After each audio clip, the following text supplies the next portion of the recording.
Copyright disclaimer. Under Title 17 U.S.C. Section 107, allowance is made for fair use for purposes such as criticism, comment, news reporting, teaching, scholarship, and research. Fair use is permitted by copyright statute that might otherwise be infringing. Nonprofit, educational, or personal use tips the balance in favor of fair use.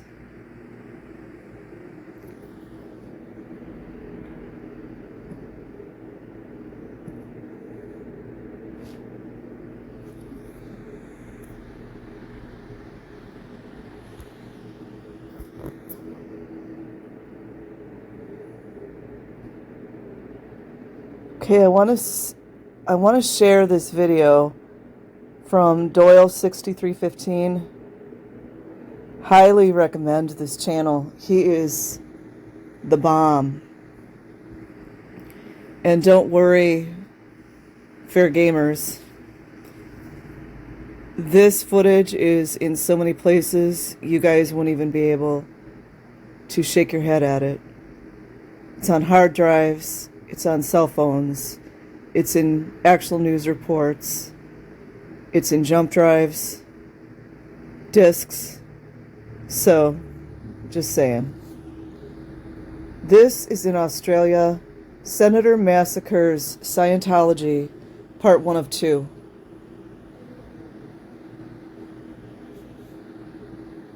Senator Xenophon. Thank you, Madam Acting Deputy President. I rise to speak tonight on an issue of utmost seriousness that I believe deserves a great deal of scrutiny by law enforcement agencies and by this Parliament.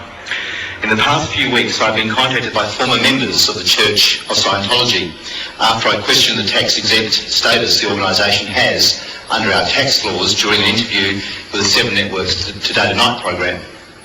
I want to take this opportunity to pay tribute to the work of reporter Brian Seymour, who under the leadership of Today Tonight executive producer Craig McPherson has prepared.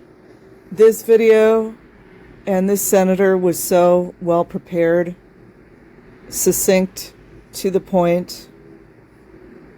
I feel very well done, and a lot of laws regarding Scientology have changed immensely in Australia, and here in the United States and other countries, we should take note. More than 24 stories on this organisation. I also commend the network for its willingness to dedicate considerable resources in the courts to ensure these stories have rightly gotten to air. I was also concerned by a recent story in the Australian newspaper about the coronial inquest into the death of Edward McBride. Coroner John Locke had requested personal records of Mr McBride held by the Church of Scientology as part of the inquest, but these documents were not forthcoming. Instead, they were shifted by the organisation from Brisbane to Sydney and then onto the United States. Since making... That's a typical tactic. If you guys will notice, any type of criminal organization, they love to move the paperwork around. And oftentimes they will just destroy all the evidence. But if you will notice everything that's gone on in the Catholic churches regarding child sex abuse, what else? Mormons do it as well. So it could be paperwork, but it also can be perpetrators. Apparently, Scientology is good for doing that as well. When you have a full-grown adult that likes to beep children, they just move them to a different post, tell them they're out 2D, and that they need to work on their withholds. And, by the way, cover up the crimes by United States laws as well as other places. Okay, here we go. Those initial comments about taxation on the Today Tonight program, a number of former followers of Scientology have written to me. These people rightly see themselves as victims of Scientology, and they have provided long and detailed letters to me about the workings of this organisation. I seek leave to have copies of these letters tabled, some of which had the names of some Scientology followers deleted with the permission of the authors. I seek leave. Is leave granted? There being no objection, leave is granted, Senator. Thank you, Madam Deputy President. Having read the statements and subsequently met with the people who provided them, as well as reading a significant amount of research conducted by my office, I'm deeply concerned about this organisation and the devastating impact it could have on its followers. In my view, this is a two-faced organisation. There is a public face of an organisation founded in 1953 by the late science fiction writer L. Ron Hubbard that claims to offer guidance and support to its followers. And there is a private face of an organisation that abuses its followers and viciously targets its critics and seems largely driven by paranoia. By the way, I personally consider this senator to be a brave man. And honestly, we just need more men like this. It reminds me of Ted Gunderson, as well as Mark Phillips. France, the organisation was recently convicted of fraud and it is also facing charges in Belgium. Meanwhile, in the USA, a number of former high-ranking Scientology executives have broken their silence about the organisation, talking to the St. Petersburg Times in Florida, where its international headquarters are located.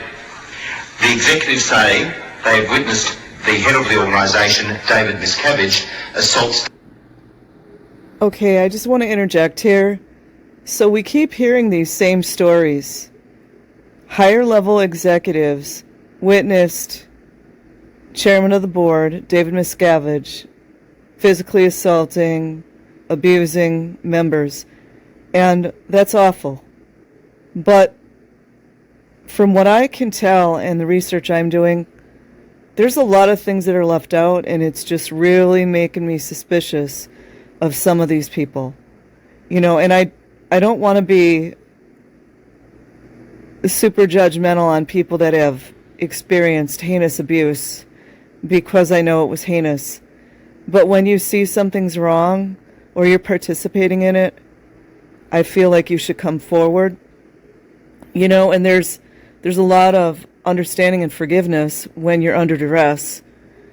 And you'll see in a few minutes here how there was another gentleman that came forward, and I can appreciate his bravery.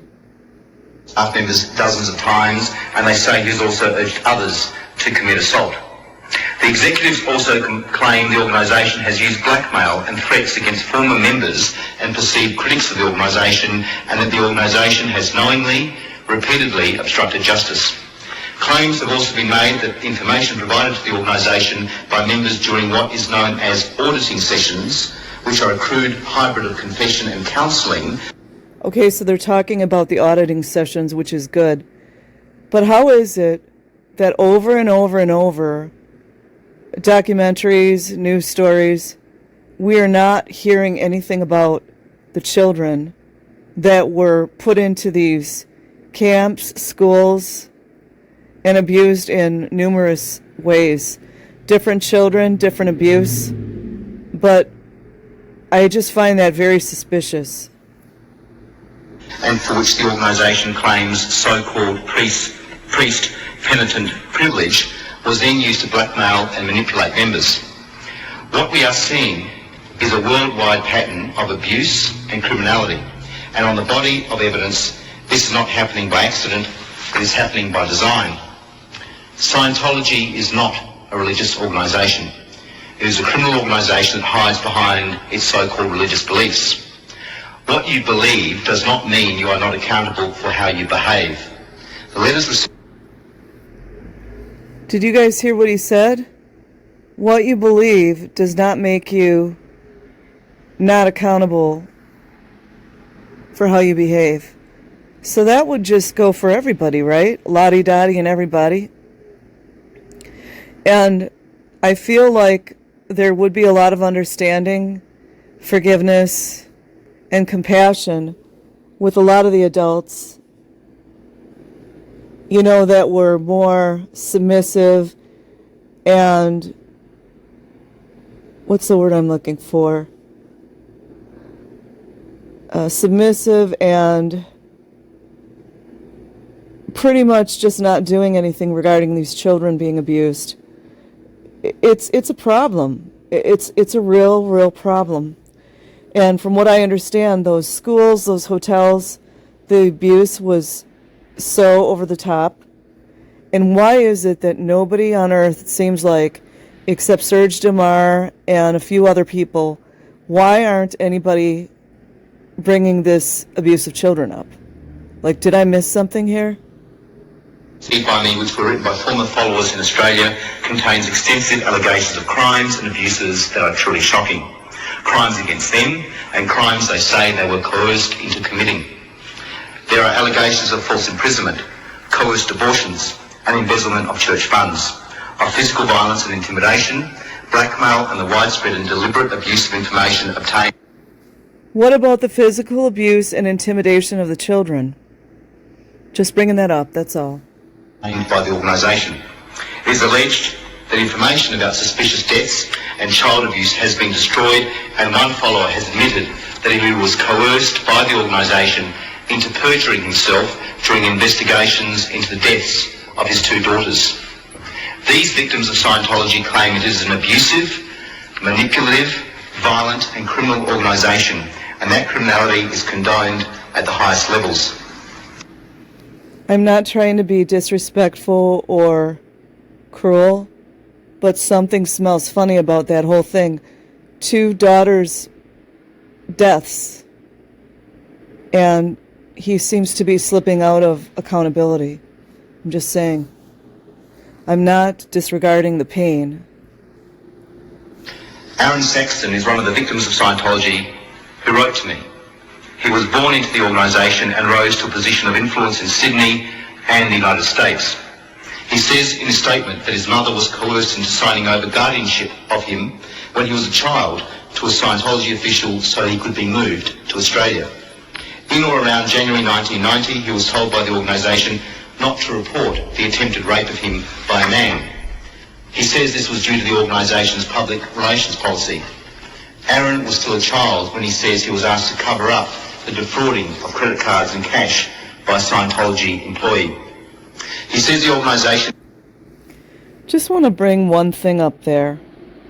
And I'm not trying to be rude. I really am not. But isn't it interesting or convenient how he says he was covering up financial fraud and abuse when he was a child? I'm just saying, guys. Exercised frightening levels of control over followers. At least 10 times he was forced to endure a diet of beans and rice for periods of up to 2 weeks as punishment. And because of Scientology's bans on medications and seeking medical attention, he says he was forced at times to extract his own teeth without the aid of painkillers. At age 16, Aaron says he was made a security guard for the church. That is really important to me. The fact that he was made a security guard. Just listen to what this senator says. In this role, he says he issued so-called non-communication orders on no less than half a dozen families, including his own. These orders forced members of the organisation to cut off all contact with relatives and friends for fear of punishment. In his statement, Aaron says he was also forced to participate in the illegal confinement and torture of a follower who was kept under house arrest.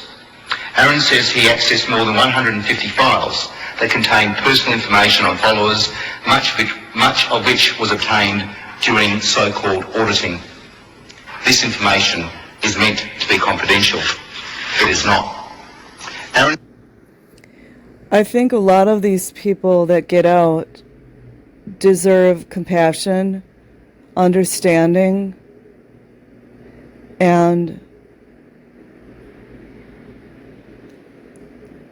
a little bit of a break regarding some of the things that they've done. I mean, unless they're just straight up heinous. And that's just my thoughts. Aaron says this information was used to blackmail followers to keep them in the church, as well as to discredit former followers if they left. This was a condoned violation of the so-called priest-penitent privilege. Aaron says he was also involved in deleting files of a member who had suicided. Disturbingly, Aaron has also spoken out against the organisation's policy on abortions. And I love how he keeps bringing up the priest Penti, I don't know if I'm saying this right, Pentient privilege, because they were, especially with the auditing information, they were taking and collecting all this personal information on people, which, by the way, the Scientologist is paying for in their auditing sessions, using their deepest, darkest secrets to blackmail them, which completely abuses the priest Pentient privilege. He says while under control of Scientology, he was involved in coercing female followers to have abortions. He says this was in line with a policy designed to keep followers loyal to the organisation and to allow them to keep working for the organisation. Aaron says women who fell pregnant were taken to offices and bullied to have an abortion. If they refused, they faced demotion and hard labour. Aaron... I understand now they're forcing a lot of women to take birth control whether they want to or not. Now, ring-a-ding-ding, what do you think that's going to invite more of? Scratching your head yet? Could it be the R word, the R-A-P-E, that we're not supposed to say anymore? Because I guess if you don't say that word, it doesn't exist or something crazy? Aaron says the hope in the organisation was that if these pregnant women were given these punishments, they would give in and have an abortion or miscarry. Aaron says one staff member used a coat hanger and self-aborted her child for fear of punishment. He says she was released from the organisation and the files were destroyed. In 1991, Aaron says he was sent to Scientology headquarters in Florida, where he was involved in the removal of funds from Scientology bank accounts to pay for private services for executives in the organisation. He also says he was made to falsify bank records and ordered more than 30 people to be sent to Scientology's work camps where they were forced to undertake. Didn't little L. Ronnie Hubbard, didn't he say you're not supposed to steal? Hard labour. He also says he used personal and financial information of followers to track them down if they tried to leave. I commend his bravery, I do. And the other thing is, and I'm not just saying with this particular senator, I'm just saying in general, it would be good for people to understand that there is also a child's RPF, which is a rehabilitative program. I think it's a facility, RPF. Basically, if you're not going with the program, you're asking too many questions, maybe you want to see your mother you haven't seen in 3 years, whatever it is, it can be, let's just be honest, it's a completely narcissistic policy, narcissistic organization. You can look at somebody wrong and they can put you in the RPF, and you may be stuck there for 3 to 5 years, sometimes 7 or 8. I've heard of people being in there up to 10 years. And Doyle has some really good videos here of these two men that were quite young in age that were put into the RPF for who knows what. One had MS, and of course they denied him medical treatment because they're good for that, right? And he suffered so badly, and he died in the RPF. And then the other gentleman had cancer. So, and he probably, I imagine that man wound up dying eventually. But this gentleman was talking about how the young man that had some type of cancer, he had a lot of information. So my personal opinion is they're probably, well, not probably, my opinion is commander, what do you call it, chairman of the board, all those OSA losers are probably putting people that have a lot of information in these RPF facilities and just hoping they die in there. Yes, that's how, it's just so evil. Okay, let's go on. Aaron has said the organisation forced him to create fraudulent education certificates for children under the age of 15 in order to allow them to work for the organisation. What did he say, children under 15? Did I hear that right? I understand in Arizona, I forget which city, one of those Arizona cities, they love to go to the shopping malls and recruit like 5-year-olds, 6-year-olds, 7-year-olds. Yeah. Yep, that's what we're talking about. He also says he was coerced into putting 5 individuals under house arrest on 5 separate occasions. These people were not permitted to leave until the organisation had obtained, through coercion, the statements it wanted. Aaron also claims knowledge of 2 instances where followers in the United States confessed to murder, but where this information was not passed on to police. Say what? Confess to murder? No way. You mean to tell me that people are actually being murdered in Scientology, admitting that they murdered someone? It's documented, probably in an auditing session or who knows where, and they're covering it up? And there's a whole lot of them, guys. He also says, while in the United States, he was ordered by superiors to remove documents that would link a Scientology staff member to murder. Aaron That's in the United States, guys. Ringy dingy dingy. says he and other members opened the files of several celebrity Scientologists in order to glean information which could be used as leverage to force a greater commitment to the organisation. Some might call that blackmail. In his statement, he also details attempts which were made to coerce one celebrity Scientologist into having an abortion. He says the young man who impregnated the celebrity was forced from the organisation and cut off from his parents, who remained Scientologists.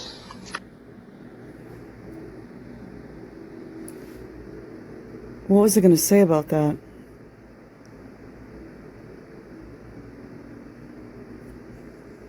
Just know that there's so much documentation, and I'm hoping that the walls come tumbling down, because it seems like finally, and we'll have to see what goes on at that Harrison Hotel, because apparently there's some pretty evil stuff going on there, to include child trafficking. Aaron said he was so heavily under the control of the organisation's bizarre power structure, he was complicit in ordering the beating of one follower and facilitated the beating of another. He says he was ordered to help a Scientologist who was hiding from authorities, and admits to ordering the throwing overboard of a man from the Scientology ship, the Free Winds. He is not... The Free Winds. Remember that, guys. Remember all the people talking about how great the Free Winds were, and I'm not saying they're involved. But all I can say is something is not effing adding up. That's it. Something's not adding up here. Not sure if this order was ever carried out. Aaron has now left the organisation and is willing to cooperate with police investigations into these matters. He was born into the cult, and he says he regrets the control it had over him and the things he did as a result. I ask my fellow senators, do these things sound like religious activities to you?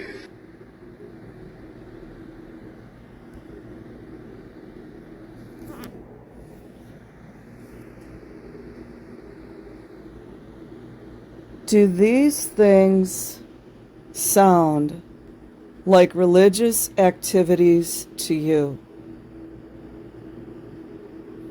Tax-exempt status in the United States for aping, essaying children, murders, and covering up murders. And it just continues. Peace.